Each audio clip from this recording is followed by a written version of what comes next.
بسم اللہ الرحمن الرحیم۔ السلام علیکم ورحمۃ اللہ وبرکاتہ۔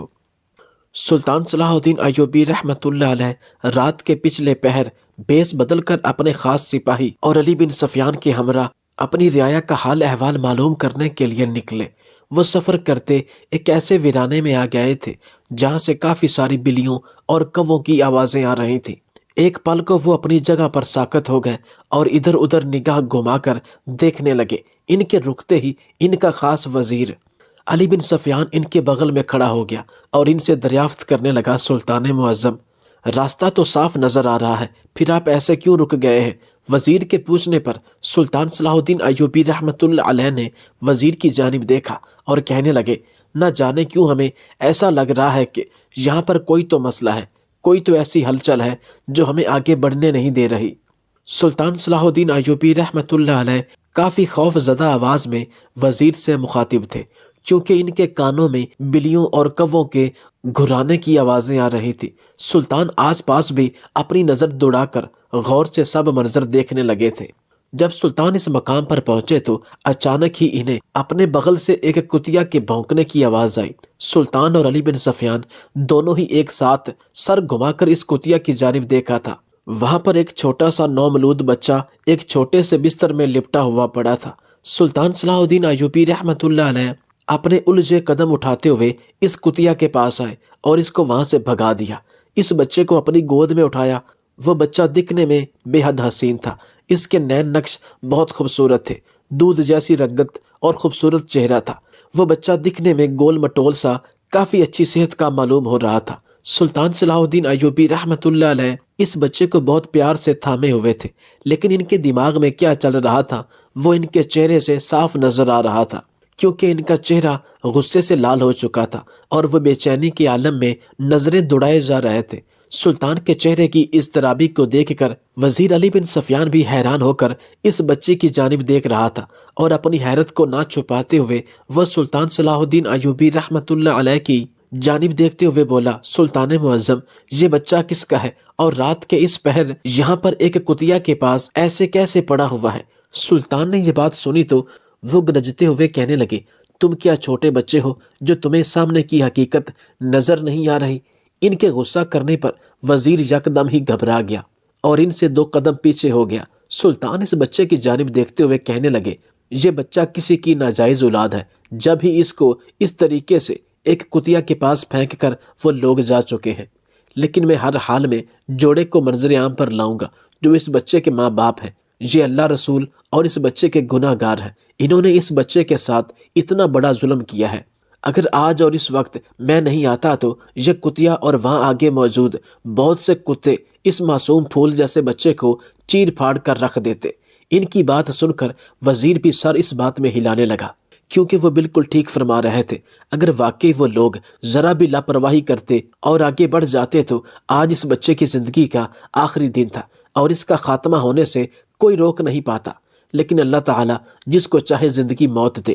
پھر سلطان نے ٹھنڈی یا بھری اور کہا کہ ویسے بھی جس کی موت آنی ہوتی ہے وہ 7 تہوں میں بھی آ جاتی ہے، اور جس کی نہیں آنی ہوتی اس کو موت چھو کر بھی واپس چلی جاتی ہے۔ سلطان صلاح الدین ایوبی رحمۃ اللہ علیہ اس بچے کو اپنی گود میں اٹھائے اپنے محل لا چکے تھے۔ ان کی زوجہ اسم الدین خاتون نے جب ان کے ہاتھ میں ایک بچہ دیکھا تو وہ کافی حیران ہوئی۔ ان کی حیرانگی کی وجہ تو بنتی تھی، وہ سلطان سے پوچھنے لگی کہ یہ بچہ کون ہے اور یہ آپ کے پاس کیا کر رہا ہے؟ انہوں نے کوئی جواب نہیں دیا تھا اور خاموشی سے کنیز کے ہاتھ میں وہ نومولود بچہ دیتے ہوئے اس کو ایک ہدایت کی تھی کہ اس بچے کا بہت خیال رکھا جائے، اس کو کسی چیز کی کمی محسوس نہ ہو۔ کنیز کو بھیج دینے کے بعد وہ اپنی زوجہ کی جانب متوجہ ہوئے تھے اور ان کو ساری باتیں تفصیل سے بتا دی تھی۔ ساری باتیں سننے کے بعد ان کی زوجہ نے صرف ایک ہی بات کہی تھی، سلطان معظم، جس شخص نے بھی اس معصوم سے پھول کو ایک اندھیرے ویرانے میں پھینکا تھا، اس بچے کے مجرم کو سزا لازمی دیجیے گا، اس کو ایسے نہیں چھوڑیے گا۔ یہ بات سن کر سلطان بھی اپنا سر اس بات میں ہلا کر سونے چلے گئے تھے، جبکہ ان کی زوجہ اسم الدین خاتون ساری رات اسی بچے کے بارے میں سوچتی ہوئی گزار چکی تھی۔ وہ ایک پل کے لیے بھی نہیں سوئی تھی۔ اس کی وجہ صرف اور صرف وہ معصوم سا بچہ تھا۔ ان کی آنکھوں کے سامنے بار بار اس کا معصوم چہرہ آیا جا رہا تھا۔ صبح کیسے ہوئی ان کو علم ہی نہیں ہوا۔ صبح اپنی پوری آب و تاب سے ہوئی تھی۔ سلطان صلاح الدین ایوبی رحمۃ اللہ علیہ اپنے شاہی لباس کو زیب تن کیے ناشتہ کر کے دربار آ چکے تھے۔ بہت سے درباری اپنا مسئلہ لے کر دروازے پر کھڑے ہوئے تھے تو بہت سے مشیر اور ان کے قاضی وزیر سبھی اس عدالت میں موجود تھے۔ سلطان صلاح الدین ایوبی رحمۃ اللہ علیہ اپنی سمجھ بوجھ سے سارے مسئلے بہت آسانی کے ساتھ حل کر رہے تھے۔ انہیں کسی بھی چیز کی پریشانی نہیں ہو رہی تھی، کیونکہ وہ یہ کام کافی عرصے سے کرتے ہوئے آ رہے تھے، اور یہ ہمیشہ جو بھی فیصلہ کرتے تھے وہ انصاف پر مبنی ہوتا، تو اللہ تعالیٰ ان کی ہر فیصلے میں مدد کرتے تھے۔ وہ پہلی نظر میں انسان کو پرکھ لیتے تھے کہ وہ کیسا شخص ہے۔ سارے مسائل حل کرنے کے بعد ان کا ذہن اس نومولود بچے کی جانب مڑ گیا تھا، جس کے ماں باپ نے اپنا گناہ چھپانے کے لیے اس بچے کو کتے کے آگے پھینک دیا تھا، تاکہ وہ کتے اس معصوم سے بچے کو چیر پھاڑ کر رکھ دے۔ لیکن اللہ تعالیٰ نے اس بچے کو زندگی دینی تھی، اور اس چیز کا وسیلہ انہوں نے سلطان صلاح الدین ایوبی رحمۃ اللہ علیہ کو بنایا تھا۔ انہوں نے فوراً ہی اپنے وزیر کو اپنے پاس بلایا اور ان سے دریافت کرنے لگے کہ کچھ معلوم ہوا اس بچے کے ماں باپ کون ہیں؟ وہ شخص جس نے یہ کام کیا ہے، جس کو اس بات کا ذرا برابر خوف نہیں آیا کہ یہ کس کی سلطنت ہے اور اس سلطنت پر کون حکمران ہے۔ اس انسان کے دل سے ہمارا خوف بالکل ہی ختم ہو گیا ہے، تو آج ہم اس کو اپنے طریقے سے بتائیں گے کہ اس سے کتنی بڑی غلطی ہوئی ہے، اور نکاح نہ کر کے وہ کس کس غلطی کا خمیازہ بھگتنے والا ہے۔ انہوں نے ایک ترکیب سوچی۔ پہلے تو انہوں نے اس ترکیب کے بارے میں اپنے وزیر کو بتایا۔ وزیر نے جب ساری ترکیب سنی تو وہ بھی ان کی سمجھ بوجھ کو دیکھ کر حیران رہ گیا۔ وہ یہی سوچنے لگا کہ سلطان ایسا کیسے سوچ سکتے ہیں، ان کی ذہانت کو داد دیے بغیر نہیں رہ پایا تھا۔ اگلے روز سلطان صلاح الدین ایوبی رحمۃ اللہ علیہ نے اپنی رعایا کی تمام کنواری لڑکیوں کو دعوت دی اور محل میں بلوایا۔ بہت سی کنواری لڑکیاں دربار میں حاضر تھیں۔ سلطان صلاح الدین ایوبی رحمۃ اللہ علیہ ایک شان سے اپنی نشست پر براجمان تھے، سب کو گہری نگاہوں سے دیکھ رہے تھے۔ کوئی بھی ایسی لڑکی وہاں موجود نہیں تھی جن کو دیکھ کر تھوڑا سا بھی شک پیدا ہو۔ سلطان نے اپنے پاس کھڑے وزیر سے دریافت کیا، یہاں پر سب لوگ آ چکے ہیں، یہاں کوئی رہ تو نہیں گیا؟ وزیر سر نفی میں ہلاتے ہوئے کہنے لگا، سلطان معظم، ہم نے اپنے سپاہیوں کو جگہ جگہ بھیج کر تمام کنواری لڑکیوں کو دربار میں جمع کر لیا ہے، آپ بے فکر رہیں۔ سلطان اپنی نشست سے کھڑے ہوئے اور سر اس بات میں ہلا کر قدم بقدم چلتے ہوئے اپنی نشست سے نیچے آ گئے، اور سب کنواری لڑکیوں کو طاہرانہ نگاہوں سے دیکھنے لگے۔ انہیں کوئی بھی کرپٹ انسان نہیں لگ رہا تھا، نہ جانے کیوں ان کو سب لوگ ہی ٹھیک لگ رہے تھے۔ تمام لڑکیاں ایک قطار میں کھڑی ہوئی تھی۔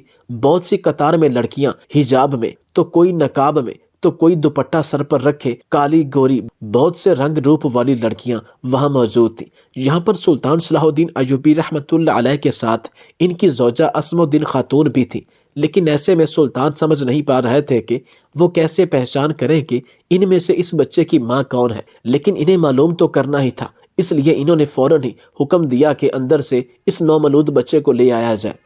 تھوڑی دیر بعد ایک کنیز کے ہمراہ وہ بچہ دربار میں حاضر ہو گیا۔ سلطان صلاح الدین ایوبی رحمۃ اللہ علیہ نے وہ بچہ وزیر کو پکڑایا اور اس بچے کو اوپر کرتے ہوئے پوچھنے لگے، یہ بچہ کس کا ہے؟ پورا دربار سناٹے کی زد میں تھا۔ وہاں موجود بہت سے مشیر اور قاضی صاحب بھی حیرت سے سلطان کو دیکھ رہے تھے۔ جب کسی بھی لڑکی نے جواب نہیں دیا بلکہ آپس میں ہی نیچے منہ کیے ہوئے چہم گوئیاں کرنے لگے تو سلطان نے وزیر سے وہ بچہ لے کر اپنے ہاتھ میں تھام لیا اور اپنی نیام سے تلوار نکال لی۔ سب لوگوں نے جب سلطان کو یہ کرتے دیکھا تو خوف کے مارے دانتوں تلے انگلیاں دبا لی۔ کسی کو بھی سلطان سے اس چیز کی امید نہیں تھی، کیونکہ سلطان صلاح الدین ایوبی رحمۃ اللہ علیہ ایک ظالم بادشاہ نہیں تھے، بلکہ وہ ایک رحم دل مگر عادل انسان تھے۔ لیکن آج جن کے ہاتھ میں وہ نومولود بچہ اور دوسرے ہاتھ میں تلوار دیکھ کر سب لوگوں کی جان نکلنے کے در پہ آ گئی تھی۔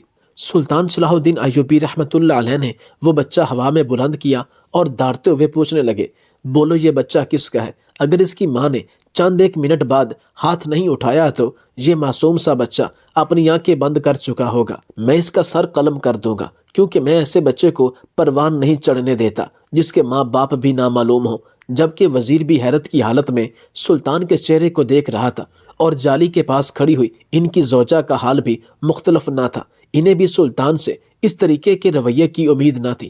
ان کو محسوس ہو رہا تھا کہ جیسے سلطان اس ناجائز بچے کو سرے عام قتل کر دیں گے۔ سلطان صلاح الدین ایوبی رحمۃ اللہ علیہ نے ایک بار پھر طاہرانہ نگاہ سے پورے مجمع کو دیکھا لیکن کوئی بھی ہاتھ ابھی تک کھڑا نہیں کروایا تھا۔ سلطان نے وہ بچہ نیچے کیا اور اس کی گردن پر تلوار رکھی۔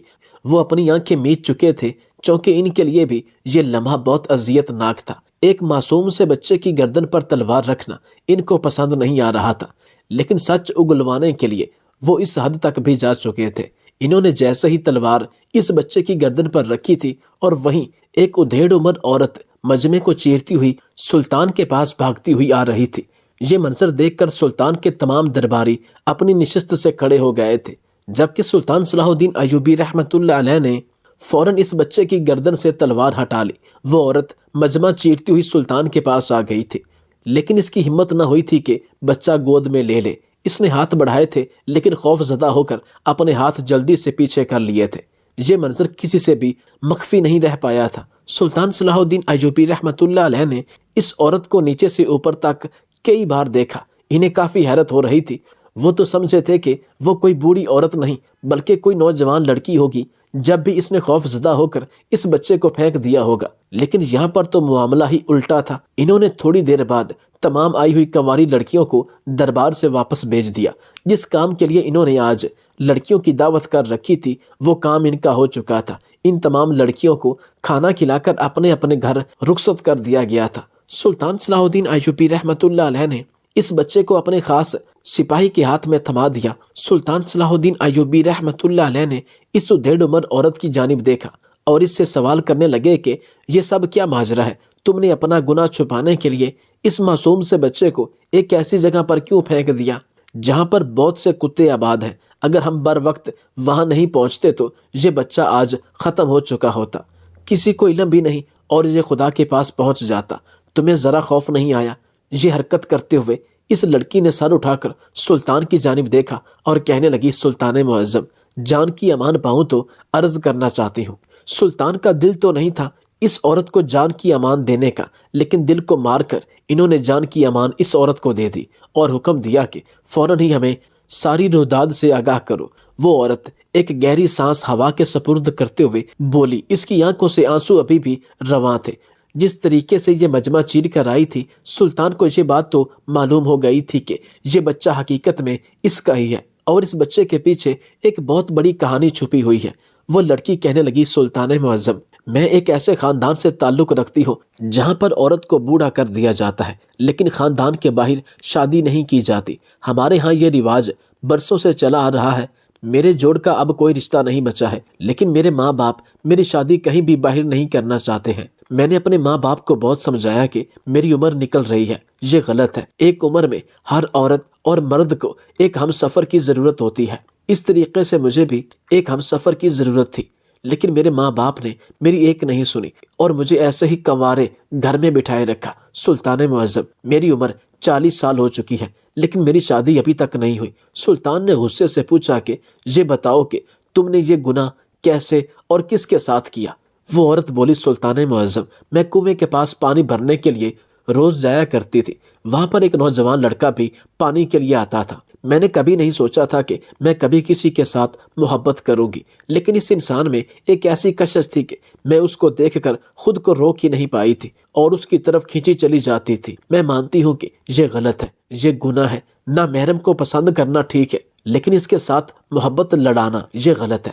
میں ان سب چیزوں سے واقف تھی، لیکن جس طریقے سے میرے ماں باپ نے میرے ساتھ سلوک کیا، مجھے یہی سب کچھ ٹھیک لگا۔ پہلے تو میں اور وہ ایک دوسرے کو آنکھوں ہی آنکھوں سے اشارے کیا کرتے تھے، لیکن جیسے جیسے وقت گزرتا گیا میرے لیے اس لڑکے کے دل میں جذبات آ گئے اور اس کے دل میں میرے لیے آ گئے، لیکن ہم دونوں جانتے تھے کہ ہم دونوں سے ہی یہ گناہ سرزد ہو جائے گا۔ میں نے اپنے گھر والوں سے اس لڑکے کے بارے میں بات کی، ان کو ساری چیزوں کے بارے میں بتایا تھا، لیکن انہوں نے یہی کہا کہ ہم برادری سے باہر شادی نہیں کریں گے۔ جب تک کوئی رشتہ نہیں آ جاتا تمہیں ایسے ہی رہنا پڑے گا۔ لیکن سلطان معظم، مجھ سے اب اپنے جذبات قابو نہیں ہو رہے تھے۔ میں مانتی ہوں یہ غلط ہے، لیکن میں مجبور تھی، اور اتفاق سے ہی اس لڑکے کے خاندان میں بھی یہی رواج تھا کہ برادری سے باہر ہم لوگ شادی نہیں کریں گے۔ لڑکا ہو یا لڑکی، دونوں بوڑھے ہو کر مر جائیں، لیکن شادی برادریوں کے اندر ہی ہوگی۔ ایسا ہی حال سلطان معظم میری ایک خالہ کا بھی ہے اور ایک چاچو کا بھی ہے۔ ان لوگوں کے یہاں بھی برادری سے رشتہ نہیں آیا کیونکہ ان کے جوڑ کا کوئی رشتہ موجود نہیں تھا، اور وہ لوگ ابھی تک کنوارے بیٹھے ہوئے ہیں۔ ہم لوگوں نے جب دونوں گھر والوں کو راضی کرنا چاہا اور دونوں ہی طرف سے وہ لوگ راضی نہیں ہوئے، تو پھر ہم لوگوں نے یہی سوچا کہ ہم لوگ بھاگ کر نکاح کر لیں گے اور اپنی ایک الگ دنیا بسائیں گے، کیونکہ ہمارے ماں باپ تو اسلامی طریقہ بھول ہی چکے ہیں۔ ان کے دل سے تو اس بات کی چاہ ہی نکل گئی ہے کہ بیٹا بیٹی کی شادی بھی کرنی ہے۔ اس لیے سلطان معظم، میں ایک روز اپنے گھر والوں سے بیزار ہو کر اپنے گھر کی دہلیز پھلانگ گئی تھی۔ میرا دل بہت خوف زدہ تھا۔ میں جانتی تھی یہ خبر کہیں بھی گئی تو ہماری بہت بدنامی ہونی ہے، لیکن میری اب بس ہو چکی تھی۔ مجھے کسی بھی حال میں ایک مرد کا ساتھ چاہیے تھا۔ مجھے نکاح کرنا تھا، اپنے ساتھ اپنے شوہر کا نام لگانا تھا، لیکن یہ سب کچھ تب ہی ممکن تھا جب میں گھر سے بھاگ جاتی۔ اس لیے میں نے اللہ کا نام لے کر یہ قدم اٹھا لیا تھا اور میں اپنے گھر کی دہلیز سے باہر نکل آئی تھی۔ سلطان اس عورت کو بہت گہری نگاہوں سے دیکھ کر اس کی ساری گفتگو کو ملاحظہ کر رہے تھے۔ میں گھر سے نکل کر اس کے پاس ہی آ گئی تھی جہاں پر ہم دونوں کی ملاقات سب سے پہلے ہوئی تھی۔ وہاں پر وہ لڑکا پہلے ہی موجود تھا۔ ہم دونوں نے ایک مسجد میں جا کر نکاح کر لیا اور ہم ایک الگ دنیا بسانا شروع کر چکے تھے، لیکن ہمارے دونوں ہی گھر والے ہمیں کتے کی طرح ڈھونڈ رہے تھے۔ ان لوگوں نے ہمیں جگہ جگہ ڈھونڈنا شروع کر دیا۔ یہ بات ہم دونوں کو معلوم ہو رہی تھی، لیکن ہم بے بس تھے، ہم کچھ نہیں کر سکتے تھے۔ ہمارے پاس اتنے وسائل نہیں تھے کہ ہم کسی اور گاؤں میں منتقل ہو جاتے۔ اس وجہ سے ہمیں مجبوراً اس گاؤں میں ہی رہنا پڑ رہا تھا۔ کچھ دنوں بعد ہی اللہ تعالیٰ نے مجھے اس خوشی سے آراستہ کر دیا تھا کہ میں ماں بننے والی تھی۔ یہ سوچتے ہی میرے لیے کوئی خوشی کا ٹھکانہ نہ تھا۔ میرا شوہر بھی خوشی کے مارے پاگل سا ہو گیا تھا۔ ہم دونوں کی دیوانگی اس دوران عروج پر تھی۔ جیسے جیسے وقت بیت رہا تھا، ہمارے گھر والوں کا دباؤ ہم پر بڑھتا ہی جا رہا تھا، اور ایک روز میرے گھر والوں نے غصے میں آ کر میرے شوہر کا قتل کر دیا تھا اور مجھے زبردستی واپس گھر لے آئے تھے۔ لوگوں کے سامنے یہ بات چھپا لی گئی تھی کہ میں ماں بننے والی ہوں، لیکن ہمارے برادری کے اندر اگر یہ بات ذرا بھی پھیل جاتی کہ میں بھاگ گئی ہوں، میں نے برادری سے باہر شادی کر لی ہے اور اس شادی کے بعد میں ایک بچے کی ماں بننے والی ہوں، تو ہمارے خاندان کو برادری سے کاٹ دیا جاتا۔ ہم لوگوں سے کوئی نہیں ملتا، کوئی ہم سے واسطہ تعلق نہیں رکھتا، اور ایسا ہم لوگ چاہ کر نہیں کر سکتے تھے۔ میں نے اپنے ماں باپ کو بہت سمجھانا چاہا، ان کی منتیں کی کہ ایسا نہ کرو، لیکن وہ لوگ اپنے آپ کو خدا سمجھ بیٹھے تھے۔ شاید انہیں ایک ماں پر بھی رحم نہیں آیا۔ میرا شوہر مجھ سے چھین لیا گیا۔ اس کے بعد میرا بچہ میری آنکھوں کے سامنے ان لوگوں نے اس سنسان جگہ پر پھینک دیا اور مجھے گھسیٹتے ہوئے واپس گھر لے آئے۔ سلطان معظم، یہ بات صرف میں ہی جانتی ہوں کہ میں کس اذیت سے دوچار تھی۔ میں ہر وقت اللہ سے دعا کرتی رہتی تھی کہ میرے بچے کی حفاظت کرنا، میرے بچے کو اپنے حصار میں رکھنا، اور خدا کا کرنا ایسا ہوا کہ اس نے میرے بیٹے کی حفاظت کے لیے اس سلطنت کے بادشاہ کو ہی مقرر کر دیا۔ مجھے تو اللہ کے اس کرشمے پر حیرانی ہو رہی ہے۔ جہاں پر میرے بچے کو پھینکا گیا تھا وہاں پر بہت سے بڑے بڑے کتے موجود تھے، اور یہ منظر میں اپنی آنکھوں سے دیکھ کر آئی تھی۔ اس وجہ سے میں بہت زیادہ پریشان تھی، لیکن اللہ نے سب کچھ بدل کر رکھ دیا۔ سلطان معظم، مجھے میرے شوہر کے قاتلوں سے انصاف چاہیے۔ اس طریقے سے میرے ماں باپ نے، میرے گھر والوں نے میرے شوہر کو ختم کیا ہے۔ بے شک آپ ان لوگوں کو ختم نہ کریں، لیکن ان لوگوں کو سزا کے طور پر کال کوٹڑی میں کچھ عرصہ کے لیے بند کیا جائے۔ ان کو احساس دلایا جائے کہ انہوں نے کتنی بڑی خطا کی ہے۔ میری گود اجاڑنے میں بھی ہاتھ ان لوگوں کا ہی ہے۔ میں کسی کو معاف نہیں کرنا چاہتی۔ سلطان معظم اس لڑکی کی آہو پکار اپنی نشست پر بیٹھے سن رہے تھے۔ سب لوگوں کی آنکھیں نم ہو چکی تھی۔ سب لوگ اس لڑکی کو کرم بھری نگاہوں سے دیکھ رہے تھے۔ جالی کے اس پار کھڑی سلطان صلاح الدین ایوبی رحمۃ اللہ علیہ کی زوجہ کی آنکھوں سے بھی آنسو بہہ گئے تھے۔ سلطان معظم نے ایک گہری سانس لی اور اپنے وزیر کو حکم دیا کہ اس عورت کے گھر والوں کو فوراً ہی دربار میں حاضر کیا جائے۔ سلطان کا حکم فوراً ہی بجا لایا گیا، اور تھوڑی دیر بعد ہی اس لڑکی کے ماں باپ خوف زدہ چہرے لیے دربار میں حاضر ہو گئے تھے۔ دربار میں بالکل سناٹا ہو رہا تھا۔ سب لوگ ہی نفرت بھری نگاہوں سے ان دونوں ماں باپ کو دیکھ رہے تھے۔ وہاں موجود درباریوں کا تو بس نہیں چل رہا تھا کہ وہ اپنی جگہ کو چھوڑے اور ان لوگوں کا برا حشر کر دیتے، لیکن سلطان کے ہوتے ہوئے کسی میں بھی جرت نہیں تھی کہ وہ ایسا کر سکے۔ سلطان صلاح الدین ایوبی رحمۃ اللہ علیہ نے ان دونوں میاں بیوی کو اوپر سے نیچے تک دیکھا اور اس کے بعد اپنی گمبھیر آواز میں بولے، تم لوگ جانتے ہو تم لوگوں کا گناہ کیا ہے اور تم لوگوں کو اس وقت دربار میں کیوں حاضر کیا گیا ہے؟ وہ دونوں ہی خوف زدہ سے سر نفی میں ہلانے لگے۔ سلطان نے فوراً کونے میں کھڑی ہوئی اس لڑکی کی جانب اشارہ کیا جو اپنے بچے میں ایسی مگن تھی کہ اسے ارد گرد کا ہوش ہی نہیں تھا۔ سامنے اپنی بیٹی کو دیکھ کر دونوں میاں بیوی حیران رہ چکے تھے۔ ان کے چہرے سے ہی ان کی پریشانیاں عیاں ہو گئی تھیں۔ سلطان سمجھ چکے تھے کہ وہ لڑکی بھی جھوٹ نہیں بول رہی۔ سلطان نے ان دونوں میاں بیوی کی جانب دیکھا اور کہنے لگے، شرم آنی چاہیے تم دونوں میاں بیوی کو۔ سنت رسول پر چلنے کی بجائے اپنا دماغ چلا کر ایک نئی رسم قائم کرنا چاہتے ہو۔ برادری سے رشتہ آئے گا تبھی رشتہ کرو گے۔ آج کے آج ہی تم لوگوں کو اس غلطی کی سزا ملے گی، اور اس معصوم سے بچے کو کتوں کے سامنے پھینکنے کی وجہ سے اور اس عورت یعنی کہ اپنی بیٹی کے شوہر کو قتل کرنے کی وجہ سے میں سلطان ایوبی رحمت اللہ علیہ سلطنت کا بادشاہ تم دونوں کو یہ سزا دیتا ہوں کہ تم لوگ 5 سال تک کال کوٹڑی میں بند رہو گے۔ جبکہ یہ سنتے ہی اس لڑکی نے بھی سر اٹھا کر سلطان کی جانب دیکھا تھا، جبکہ وہ دونوں میاں بیوی گھٹنوں کے بل زمین بوس ہو گئے تھے اور گڑ گڑاتے ہوئے سلطان سے معافی مانگنے لگے تھے۔